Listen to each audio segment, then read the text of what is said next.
இன்னைக்கு நமக்கு முருங்கை இலை கீரையும் துவரம்பருப்பும் வச்சு ஒரு கறி செய்கிறது எப்படின்னு பார்க்கலாம். ஃபஸ்ட்டு நான் அந்த இலை இதெல்லாம் க்ளீன் பண்ணி எடுக்கிறேன். துவரம்பருப்பையும் வேக வச்சு எடுக்கிறேன்.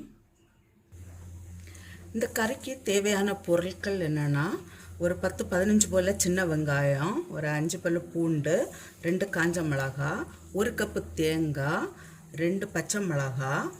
இதை இப்போ நமக்கு அரைக்கணும். அதுக்கு கூட நான் ஒரு அரை ஸ்பூன் ஜீரகமும் கொஞ்சமாக மஞ்சத்தூளும் நான் போட்டு இதை அரைச்செடுக்கிறேன். இப்போது நான் கொஞ்சமாக ஆயில் விடுறேன். கடுகு, இப்போது பூண்டு போடுறேன்.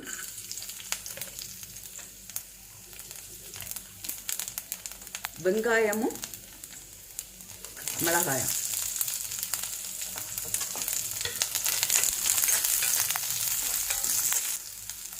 கொஞ்சமாக சால்ட்டு,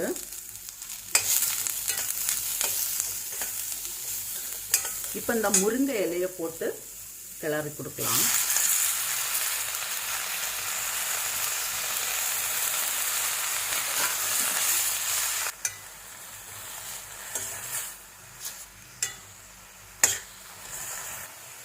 முருங்கைக்கீரை நல்லாவே ஃப்ரை ஆகியாச்சு. நான் இப்போ இதில் வேக வச்ச துவரம்பருப்பு சேர்க்குறேன்.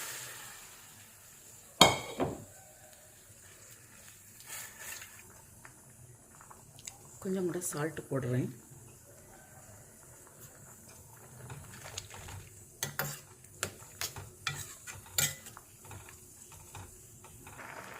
இப்போ இதில் நான் அரைச்சி வச்சிருக்கிற தேங்காயை சேர்க்குறேன்.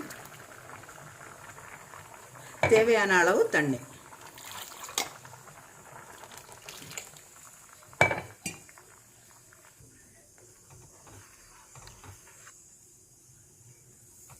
இந்த கறியை கொதிக்க விடக்கூடாது. லைட்டாக கொதி வர சமயத்தில் ஆஃப் பண்ணலாம். கொதி வருது, நான் இப்போ ஆஃப் பண்ணுறேன்.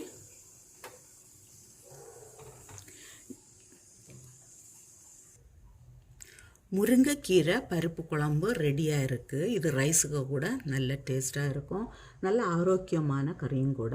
இதே போல் நீங்களும் செய்து பாருங்கள். செய்து பார்த்து உங்களுடைய கருத்துக்களை தருவீங்க. உங்களுக்கு இந்த சமையல் பிடிச்சிருக்குன்னா சப்ஸ்கிரைப் பண்ணுங்கள். உங்களுடைய ஃப்ரெண்ட்ஸுக்கெல்லாம் ஷேர் பண்ணுங்கள்.